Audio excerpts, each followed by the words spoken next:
My respected students, Assalamu alaikum. Welcome all of you from SSAT Degree College. This is me, Mohammad Yasir Ishfaq. Banking जनाब हमारा progress में है और आज जो है हम एक्सचेंज कंट्रोल पे बात करने जा रहे हैं. इससे पहले हमने डिस्कस किया था कि फॉरेन एक्सचेंज क्या होता है. फॉरेन एक्सचेंज दरअसल वो सिस्टम होता है जिसके ज़रिए बैनुल अक़वामी सतह पर ट्रेड को कंडक्ट किया जाता है. यानी वो सिस्टम जिसके ज़रिए मुख्तलिफ तजारती कौमें आपस के लेन देन को डील करती हैं या ट्रेड एक्टिविटीज़ परफॉर्म करती हैं और इसके ज़रिए ही वो अपनी करेंसी का तबादला मुमकिन बनाती है. पूरा सिस्टम ओवरऑल फॉरेक्स कहलाता है या इसे हम फॉरेन एक्सचेंज का नाम देते हैं. आज का मौजू जो है वो एक्सचेंज कंट्रोल के बारे में है, जो कि हमारा चैप्टर नंबर 11 है कि एक्सचेंज पर कंट्रोल किस तरह किया जाता है. जाहिर है इसके पीछे कुछ इसके ऑब्जेक्टिव्स होते हैं और इसके कुछ मेथडोलॉजीज भी होती हैं. देखिएगा फॉरेन एक्सचेंज कंट्रोल है क्या.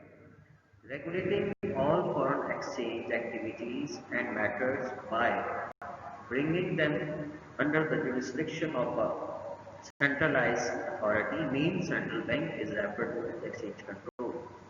यानी वो तमाम पॉलिसीज़, वो तमाम तौर तरीके, वो तमाम एलिमेंट्स या वो तमाम निज़ाम जिसके ज़रिए किसी मुल्क की सेंट्रलाइज्ड बॉडी उनके फाइनेंशियल कंट्रोल कर रही होती है, जिसको हम सेंट्रल बैंक के नाम से जानते हैं, वो ऐसे मेथडोलॉजी को डेवलप करे, ऐसी टेक्निक्स को डेवलप करे जिसके ज़रिए ये फॉरेन एक्सचेंज जो है ये अपने लेवल पे बरकरार रह सके. This particular system is called what exchange control. दोबारा समाप्त फरमाइएगा कि वो तमाम तौर तरीके, वो तमाम टेक्निक्स जिसके ज़रिए मुल्क का मरकज़ी बैंक यानी सेंट्रल बैंक ऐसे इक़दाम करे ताकि एक्सचेंज के कंट्रोल को वज़े किया जा सके. ये निज़ाम एक्सचेंज कंट्रोल कहलाता है और ज़ाहिर है इसके पीछे कुछ इदारे के या किसी मुल्क के क्या होते हैं मखसूस मकासद हो सकते हैं. माय स्टूडेंट, इसके बाद जो देखिएगा अगला मरहला है objectives of exchange control. Exchange control क्यों किया जाता है, यानी जो हमारी करेंसी है उस पर हम काबू पाने की कोशिश क्यों करते हैं. तो फर्स्ट है स्टेबलाइज एक्सचेंज रेट. पहला मकसद ये होता है किसी भी तरह से एक्सचेंज रेट को यानी ज़र मुबादला के रेट को या उसकी शरह मुबादला को मुनासिब सतह पर बरकरार रखा जाए. It means inflow and outflow of currency has great impact on exchange rate. क्योंकि कहा जाता है करेंसी का आउटफ्लो या करेंसी का इनफ्लो एक्सचेंज रेट पे पूरी तरह क्या होता है, असरअंदाज होता है. तो कोशिश ये की जाती है कि एक्सचेंज रेट को बार बार डिस्टर्ब होने से बचाने के लिए उसको इक्वलाइज फॉर्म में रखने की कोशिश करनी चाहिए. इसी को हम कहते हैं स्टेबलाइज एक्सचेंज रेट. ठीक है, वजह क्या है, जब इनफ्लो करेंसी का होता है, इनफ्लो का मतलब है कि हमने माल को एक्सपोर्ट किया जिसके नतीजे में आपके मुल्क में फॉरेन एक्सचेंज आया.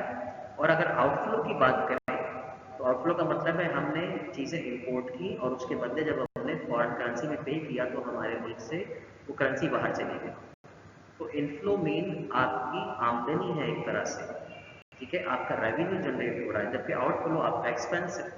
ज़ाहिर है इनफ्लो का मतलब आपने माल को सेल आउट किया, मीन एक्सपोर्ट, और इनफ्लो का आउटफ्लो का मतलब आपके मुल्क से करेंसी बाहर चली गई क्योंकि आपने माल को खरीदा इंपोर्ट की शक्ल में. लिहाजा अगर ये दोनों चीज़ें मिनिमम लेवल पे डील हो रही हो तो इतना मैटर नहीं करती, लेकिन अगर बहुत बड़ा फ़र्क आ जाए तो हुकूमत इस बात की कोशिश करती है किसी तरह से इस रेट को नॉर्मल फॉर्म पे रखा जाए. Plus competition with foreign goods. इसके अलावा एक्सचेंज कंट्रोल का एक और बहुत बड़ा मकसद ये भी होता है कि कोई मुल्क किसी भी तरह से इस बात की कोशिश करता है कि उसकी एक्सपोर्ट्स ज़्यादा रहें, यानी उसका रेवेन्यू जनरेट होता रहे और वो एक्सपोर्ट ऐसी हो जो दीगर कंट्रीज़ की गुड्स के साथ इजीली कम्पीट कर सके. तो ये भी एक मकसद है. When exchange is under control, जब आपका एक्सचेंज कंट्रोल आपके कंट्रोल में होता है, currency remain strong internally and externally. तो फिर बैरूनी सतह पर और मुल्क की अंदरूनी सतह पर आपकी करेंसी जो होती है मुस्तहकम होती है, मजबूत होती है. दस local goods compete well in foreign market. लिहाजा आपकी इलाकाई या मकामी यानी पाकिस्तान की अंदरूनी जो अशिया बनाते हैं फॉरेन कंट्रीज़ में उनकी डिमांड अच्छी हो जाती है. इसके अलावा रिटेंशन ऑफ कैपिटल, कभी कभार ऐसा भी होता है कि हम ऑब्जेक्टिव वाले एक्सचेंज कंट्रोल के अंदर एक और अहम तरीन मकसद हासिल करना चाहते हैं। वो चाहते हैं किसी भी तरह से वो सरमाया जो हमारे लिए बड़ा काबिल कदर है ज़र मुबादला की शक्ल में, वो मुल्क के अंदर रहे। ठीक है, तो banks and other exchange companies can not easily take foreign currency out of the country. तो किसी मुल्क का सेंट्रल बैंक या वहाँ की गवर्नमेंट की ये भी एक ख्वाहिश होती है, मकसद होता है कि किसी भी तरह से जो एक्सचेंज बैंक्स हैं या कमर्शियल बैंक्स हैं या दीगर छोटे छोटे इदारे हैं, वो मुल्क से ये पैसा अननेसेसरीली बाहर ना ले जा सके। तो हम ये चाहते हैं कि वो पैसा हमारे कुछ मकासद में काम आना है। So we don't want to outflow of the currency unnecessarily, right. Plus reserve maintenance, Pakistan कोशिश ये करता है, पाकिस्तान का सेंट्रल बैंक, कि ये रिजर्व की सूरत में हमारे पास रहे, ताकि हम इसके जरिए बहुत सारे अपने डोमेस्टिक और फॉरेन मकासद को भी हासिल करें। Foreign reserve has great bearing on the stability of economy and currency, क्योंकि फॉरेन रिजर्व जो होता है, क्योंकि पाकिस्तान एक गरीब मुल्क है और हमारी करेंसी दूसरे मुल्कों के मुकाबले में बहुत कमज़ोर है, गैर मुस्तहकम है, तो लिहाजा हमारी कोशिश ये रहेगी कि हमारे पास हर वक्त ज़र मुबादला की कसीर मिकदार क्या है, मौजूद रहे। ठीक है, तो रिजर्व जितना अच्छा होगा, आपकी इकोनॉमी उतनी क्या होगी, स्ट्रॉन्ग तस्वर की जाएगी। Through exchange control reserve can be maintained eight proper level. लिहाजा एक्सचेंज कंट्रोल के जरिए ही ये काम क्या है, मुमकिन है। Plus improve balance of payment, आपको हमने बैलेंस ऑफ पेमेंट और बैलेंस ऑफ ट्रेड के बारे में बताया था कि बैलेंस ऑफ ट्रेड क्या होता है, विजिबल गुड का टोटल रिकॉर्ड, कि कितना एक साल के अंदर एक मुल्क ने माल को इम्पोर्ट किया और कितना एक्सपोर्ट किया विजिबल गुड के लिहाज से, उसका प्लस माइनस का रिकॉर्ड बैलेंस ऑफ ट्रेड कहलाता है। But as far as the balance of payment is concern, ये टोटल होल ईयर का रिकॉर्ड होता है, जिसमें टोटल इम्पोर्ट और एक्सपोर्ट को देखा जाता है, आपके करंट अकाउंट को प्लस कैपिटल अकाउंट को देखा जाता है, और साथ ही साथ इसे एक बेहतर तस्वीर किया जाता है। इसमें विजिबल गुड्स भी हैं प्लस इनविजिबल।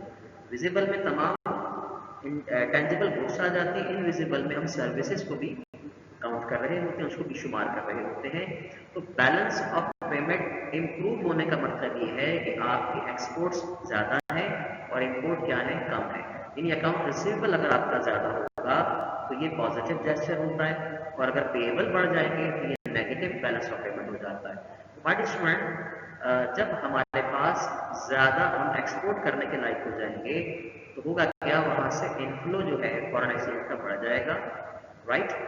और जब हम इंपोर्ट करेंगे थोड़ा सा सामान, तो कोशिश होगी कि हम उसी पैसे में से निकाल के उसको बाहर पे कर दें।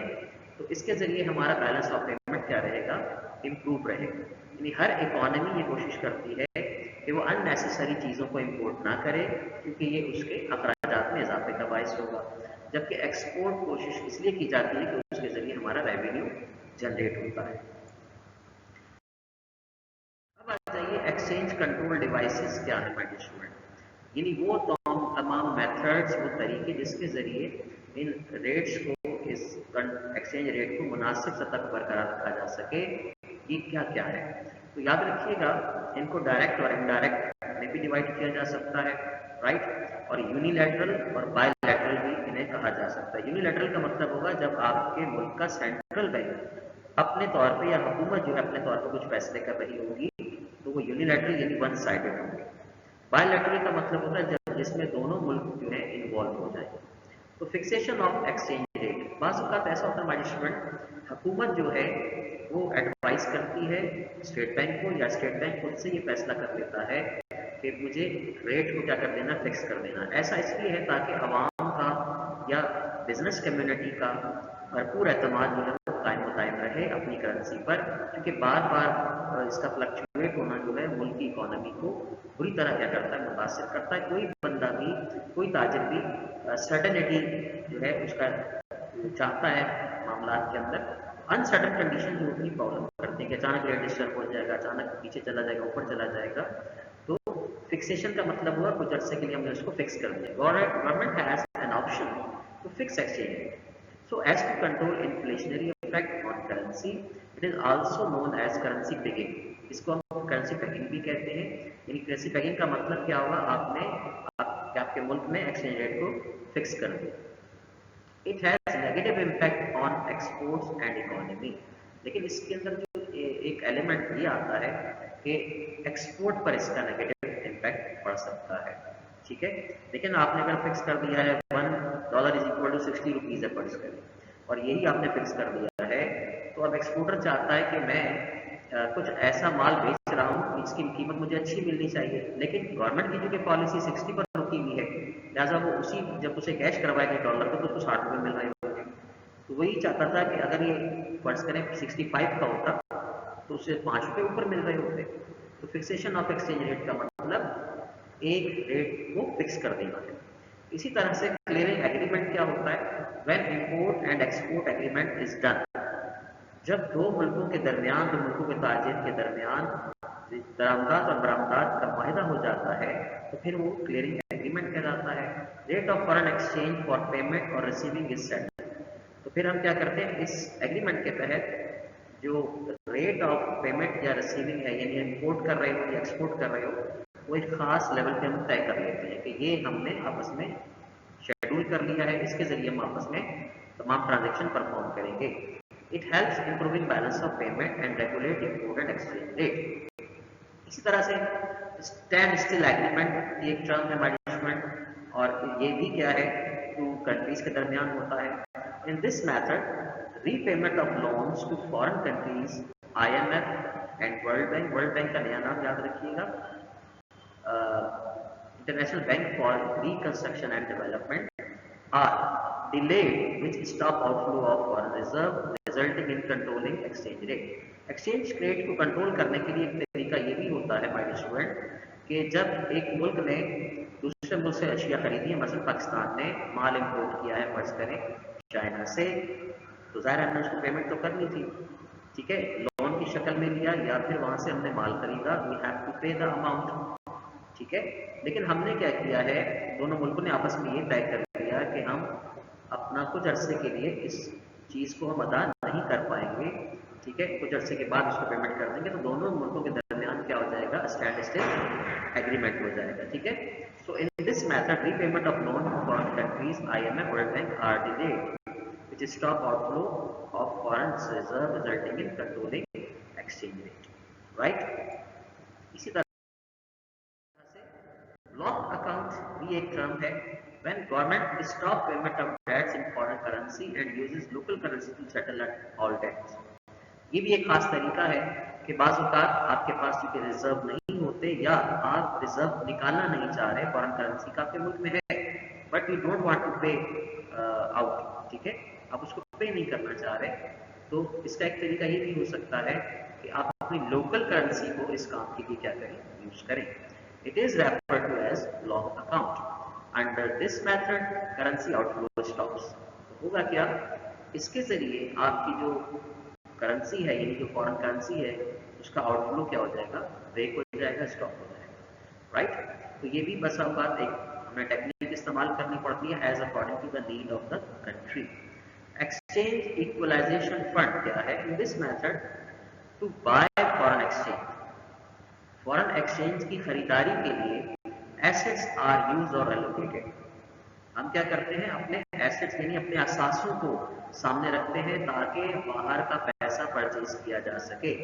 It causes inflow of currency. इससे क्या होगा, जब हम एसेट्स को सामने रखते हुए ये ट्रांजेक्शन करेंगे तो बाहर से इनफ्लो करेंसी का क्या हो जाएगा, बढ़ जाएगा। But this can be use only for short term basis, लेकिन ये सिर्फ मुख्तसर अरसे के लिए ही मुमकिन हो सकता है। एक्सचेंज राशनिंग के मीनिंग क्या होते हैं कि जब कोई हुकूमत जो है वो इंपोर्ट और एक्सपोर्ट की जो क्वांटिटीज है उसकी राशन बंदी कर दे। राशन बंदी का यहाँ सेंस होगा the fixation of quantity of import and export at a certain level, right. It is when the government keeps all foreign exchange under its own control and allow trading in exchange on a special permission. It helps controlling exchange, but it is dangerous for long term. तो exchange rationing में फर्ज करें आपने अपने importer से कह दिया कि भाई एक मखसूस तादाद के अंदर आप बाहर से गाड़ियाँ मंगवा सकते हैं, एक मखसूस तादाद में आप बाहर से जनरेटर इंपोर्ट कर सकते हैं, उससे ज़्यादा नहीं कर सकते। लिहाजा देखिए ना, प्रॉब्लम ये है कि अगर वो ज़्यादा बेच सकता है अपने मुल्क में लाकर उसको, तो आपने उसको बाउंड कर दिया। तो ये छोटे अरसे के लिए तो ठीक है, मुख्तसर अरसे के लिए, but as far as the long period is concern, this is very dangerous for economy. इसी तरह से एक्सपोर्ट के अंदर भी हम एक्सपोर्ट क्या करते हैं, मैंने आपसे क्या डिस्कस किया था, एक्सपोर्ट हम वही कुछ कर सकते हैं जो हमारे मुल्क में ज़्यादा हो या बहुत अच्छा हो। इंपोर्ट हम वही कुछ कर रहे होते हैं जो हमारे मुल्क में ना हो या कम हो, राइट। तो इसी तरह से एक्सपोर्टर भी जानता है कि मेरा माल बाहर सेल आउट हो जाएगा, मैं पाकिस्तान के लिए पैसा कमा सकता हूँ, लेकिन due to some issues government उसे अलाउ नहीं करती। तो एक्सचेंज राशनिंग का मतलब है कि इंपोर्ट एक्सपोर्ट की अशिया को एक खास हद तक महदूद कर देना। उम्मीद है ये टॉपिक आपकी समझ में आया होगा। अभी कुछ हेडिंग हमारे पास, transfer moratorium, foreign tax are normally paid in foreign exchange. आमतौर पर जो हमें बाहर की कीमतें अदा करनी होती हैं, जो अदायगियाँ या पेबल्स होते हैं, वो फॉरेन एक्सचेंज में ही होते हैं।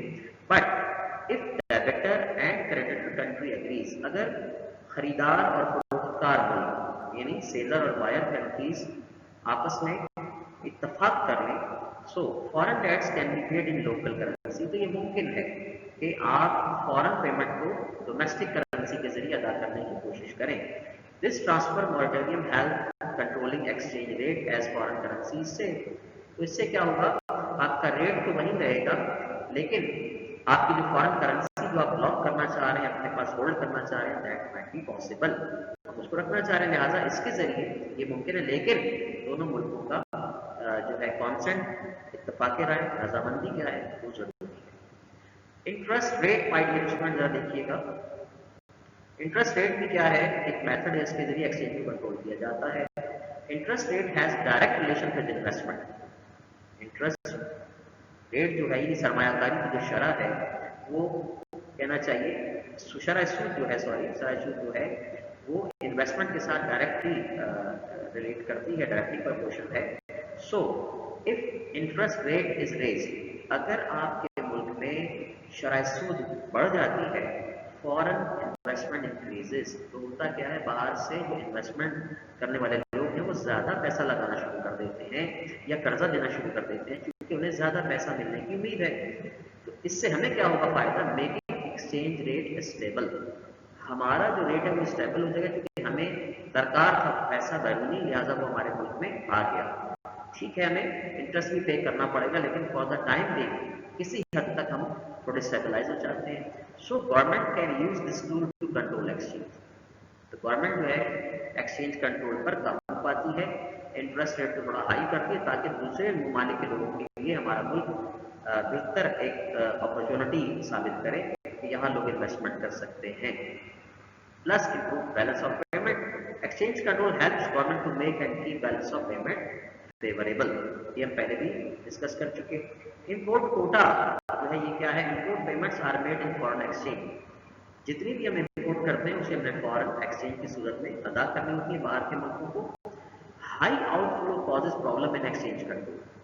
अब ज्यादा अगर पाकिस्तान हमारा मुल्क जो है वो ज्यादा इंपोर्ट करता है, तो इसके नतीजे में क्या होगा, एक्सचेंज हमारा जो है गैर मुल्की ज़र मुबादला वो ज्यादा आउटफ्लो उसका शुरू हो जाएगा, और मुल्क में उसकी तलब अगर बढ़ती है तो उसके रेट क्या हो जाएंगे, हाई हो जाएंगे। डॉलर के मुकाबले में अगर मैं कह रहा था $1 इज इक्वल टू 60, तो $1 इज इक्वल टू 70 हो गया, तो इट मीन्स कि उसको ज्यादा चीजें क्या पड़ जाएंगी, महंगी पड़ जाएंगी। किसकी बात कर रहे हैं, इंपोर्टर की। लिहाजा ये एक नेगेटिव साइन हो जाता है कि जब चीज इंपोर्ट होकर महंगी आ रही है, यानी उसको 60 के बजाय 70 रुपए दिख रहे $1 लेकर बाहर पेमेंट कर रहा है, तो मुझे बताइए वो चीजें सस्ती कैसे बेचेंगे। तो इन्फ्लेशनरी प्रेशर भी इसी जगह पड़ना शुरू हो जाता है। सो the government should put import Kota, government import Kota को फिक्स कर देती है। कोटा शॉर्ट फॉर्म में क्वांटिटी भी, ठीक है, यानी एक खास हद तक ही आप बाहर से अशिया परचेज कर सकेंगे। वजह यह है कि अगर आपको खुली छूट दे दी जाएगी तो बहुत सारा आप माल खरीदना शुरू कर देंगे, लेकिन उसके नतीजे में हमारा जो एक्सचेंज है, फॉरेन एक्सचेंज, वो हमारे मुल्क से बाहर चला जाएगा, जो एक मसला बन सकता है। जाहिर है हमें बैरून मुल्क पेमेंट भी करनी है, उसके लिए भी हमें पैसा चाहिए। सो दोबारा देख लीजिएगा, so the government should put import quota, allow imports only of necessary goods, सिर्फ मखसूस अशिया जो है वो आप इम्पोर्ट कर सकते हो। Thank you so much my dear student, अल्लाह हाफिज़, अपना बहुत ख्याल रखिएगा, इल्तमास से दुआ